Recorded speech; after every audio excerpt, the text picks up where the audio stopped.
Olá e bem-vindo. Hoje a gente vai mergulhar num dilema que, olha, assombra qualquer gerente de projeto. Por que tantos cronogramas, sabe, mesmo aqueles feitos com os softwares mais caros e avançados, parecem perfeitos na tela, mas eles simplesmente desmoronam no primeiro contato com a realidade? É a pergunta de US$ 1 milhão, né, Eza? Exato. E para investigar isso, a gente vai se basear num material técnico muito interessante sobre gestão de projetos, que fala de um método chamado RCSPS, ou Agendamento com Restrição de Recursos. E a nossa missão aqui é desvendar uma diferença, uma distinção que parece pequena, mas que no fundo define se um plano é viável ou se é só, sei lá, uma ficção bem calculada. Ok, vamos analisar isso a fundo. Perfeito. E essa frustração que você descreveu é universal. E o mais curioso é que o erro, na real, raramente está no cálculo do software. Montar na máquina. Não. A máquina é lógica. Ela é implacável. O problema quase sempre é um erro conceitual lá no começo, feito pelo planejador. Uma falha em entender o que o texto chama de ontologia do recurso. Ontologia, palavra forte. É forte, né? Mas quer dizer basicamente qual é a verdadeira natureza daquele recurso no mundo físico. E aí tudo se resume a dois conceitos: recursos estocáveis e não estocáveis. Acertar essa classificação, sabe, é o que separa um plano real de um documento que é só bonito, mas impossível. Certo. Antes de entrar nessa ontologia, vamos dar um passo atrás. Muitos de nós aprendemos com um método mais tradicional, o caminho crítico, o CPM. Por que ele, que é a base de tanto software, falha tanto na logística do dia a dia? Parece que ele sempre parte do princípio que a gente tem uma varinha mágica. Não é bem uma varinha mágica, mas é algo quase tão fantástico. O quê? Recursos infinitos. A lógica do CPM é muito elegante, mas é simples. Ele só organiza as tarefas para começarem o mais cedo possível. A única regra é a dependência. Uma tarefa só começa quando a anterior acaba. O problema é que o CPM, na sua forma pura, ele é cego para a física. Cego para física. Gostei disso. Ele não enxerga limitação de material, de equipamento, de gente. Ele só assume que tudo que você precisa vai estar lá, na hora certa, na quantidade certa. Sim. Eu já vi isso na prática. Cronogramas em CPM que colocavam o mesmo engenheiro sênior em 3 reuniões críticas em lugares diferentes na mesma manhã. E o software não reclama. Não apita, não avisa, nada. Ele só assume que o engenheiro vai se clonar, né? É uma falha que ignora a limitação mais básica de todas. Uma pessoa só pode estar num lugar de cada vez. Exatamente, você colocou o dedo na ferida. O CPM trata a hora homem como se fosse um recurso abstrato, ilimitado. E é por isso que o RCSP, o Agendamento com Restrição de Recursos, foi criado. Ele nasceu para curar essa miopia. Certo. O RCSP olha para a disponibilidade real dos seus recursos. Pessoas, máquinas, materiais. E ele ajusta o cronograma para não criar esses déficits impossíveis. Se a sua betoneira só produz 10 metros cúbicos de concreto por dia, o RCSP não vai agendar 15. Ele vai empurrar uma atividade para o dia seguinte. Simples assim. Ok, isso soa como uma solução definitiva então. Mas, na prática, isso não deixa o planejamento um pesadelo de complexidade. Fico imaginando o trabalho que dá rastrear a disponibilidade de cada parafuso, de cada operador. Não estamos trocando um problema de planos realistas por outro de um planejamento impraticável. Essa é a crítica mais comum e ela é super válida. A complexidade aumenta, sem dúvida. Mas o ponto crucial que o material levanta é outro. O RCSPS só funciona e toda essa complexidade só vale a pena se a natureza do recurso for informada corretamente para o sistema. E aqui está o paradoxo. Quanto mais poderoso é o software de otimização, mais devastador é o impacto de um pequeno erro humano lá na premissa inicial. O software acelera na direção de um destino perfeitamente calculado, sabe? Mas pode ser o destino errado se você apontou ele para a direção errada. Entendi. Então todo o poder do algoritmo depende de uma única decisão humana? É aqui que entra essa diferença entre estocável e não estocável. Vamos definir isso de um jeito bem prático. Um recurso estocável é basicamente qualquer coisa que eu posso empilhar num canto? É isso. Brita, tubos de aço. Exato. Se eu compro mais do que preciso hoje, vira um ativo para amanhã. É essa a ideia. É exatamente essa a ideia. A definição é um recurso que pode ser produzido, acumulado e guardado para uso futuro, sem perder a utilidade. A palavra-chave é acumulado. Você pode criar um saldo positivo, um estoque. E esse estoque serve como um colchão de segurança, um buffer contra as incertezas. Faz todo sentido. Brita, areia, tubos, ok. Agora, o outro lado da moeda é que complica, né? Os não estocáveis. Exato. Um recurso não estocável é aquele cuja capacidade não usada hoje não vira capacidade extra amanhã. A oportunidade simplesmente se perde. E dentro dessa categoria, o texto destaca um subtipo muito importante, o recurso perecível. Perecível? Ele é não estocável porque ele literalmente estraga. Ele perde as propriedades, o desempenho, ou vira inútil se não for usado na janela de tempo certa. E o exemplo que o texto usa para isso é simplesmente perfeito. É quase dramático.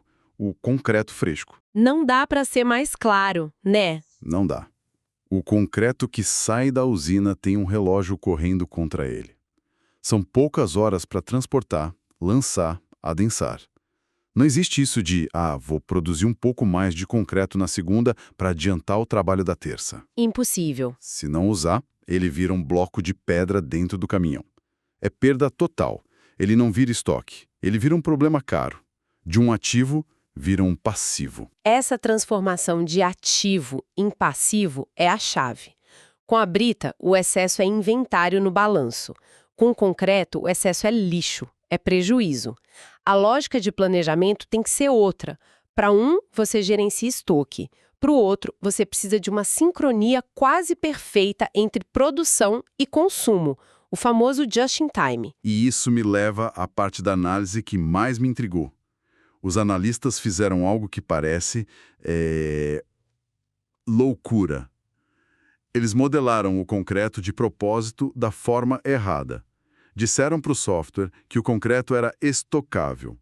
Por que eles fariam isso? Para conduzir um experimento controlado, para expor o custo da fantasia. O custo da fantasia. Exato. Ao tratar o concreto como estocável, eles deixaram o algoritmo do RCP-SP fazer o que ele faz de melhor: otimizar. O software guardou o concreto que sobrou num dia para cobrir a demanda de outro, criando um cronograma lindo, nivelado, eficiente, mas baseado numa premissa fisicamente impossível. Eles criaram um cenário falso para poder comparar com o real. Perfeito. O objetivo não era criar um plano de verdade, era criar um contraponto para mostrar o tamanho do erro. E os resultados são de cair o queixo. O texto mostra a comparação.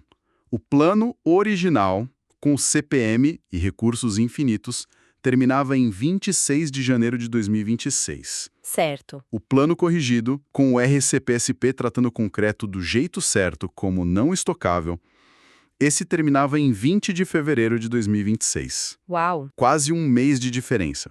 Um mês inteiro de atraso que apareceu só porque eles decidiram contar a verdade sobre a natureza do concreto. E aqui está o ponto mais importante de toda a nossa conversa. Essa diferença de quase um mês não é uma ineficiência, não é um atraso. É o que o texto chama, de forma brilhante, de o custo de retirar a fantasia e impor a física do sistema. Nossa. O primeiro cronograma não era mais rápido, ele era fictício. Aquele mês extra não é um problema a ser resolvido. É a realidade do projeto que estava escondida debaixo de uma premissa falsa. Isso me leva à regra de ouro que o texto martela.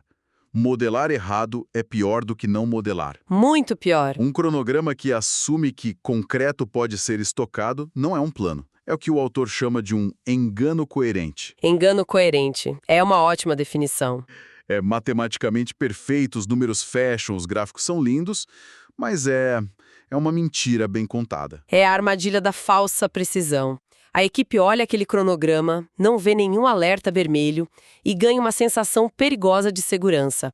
Acreditam que o plano é sólido. Mas ele está fadado ao fracasso. Desde o primeiro dia.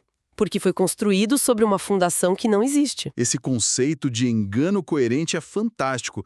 Me lembra todo o plano de dieta de ano novo, sabe? Como assim? No papel é perfeito. Calorias contadas, exercícios agendados, mas ele se baseia na premissa falsa de que a nossa força de vontade é um recurso estocável, A boa. que a gente pode acumular no domingo para gastar numa quarta-feira estressante.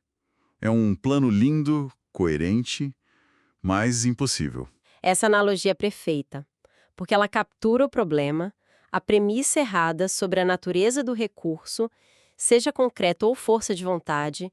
Se você trata como algo que acumula, quando na verdade se consome no momento, seu plano é ficção. Ok, o exemplo do concreto é tão visceral que é quase impossível errar. Mas o que realmente me surpreendeu no material foi a ideia de que essa mesma lógica de use ou perca se aplica a coisas que nem são físicas, coisas que não dá para tocar. Foi aí que a minha ficha realmente caiu. Sim, e é isso que eleva a discussão de um problema de logística para um princípio de gestão.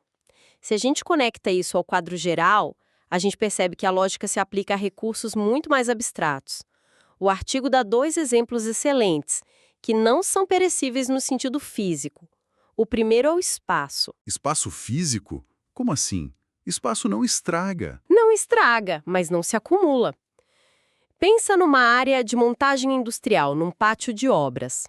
Digamos que essa área tem uma capacidade diária de 100 metros quadrados. Ok. Se na segunda-feira, por algum motivo, você só usou 50 metros quadrados, isso não significa que na terça você tem 150 disponíveis. Ah, entendi. O espaço não utilizado na segunda simplesmente evaporou como oportunidade. A oportunidade de usar aquele espaço ontem foi embora para sempre. Ele é um recurso que se renova a cada dia, mas não acumula saldo. Tratar o espaço como estocável levaria a um cronograma que em algum momento ia tentar enfiar mais gente e equipamento numa área do que ela fisicamente comporta. Geraria o caos. O caos, exatamente.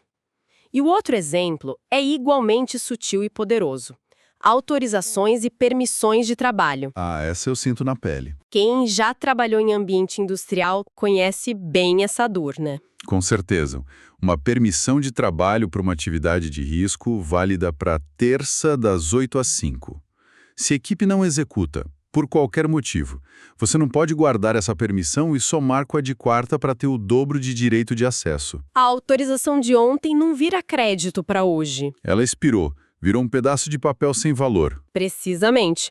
Tratar uma permissão como estocável no software criaria um cronograma administrativamente inviável.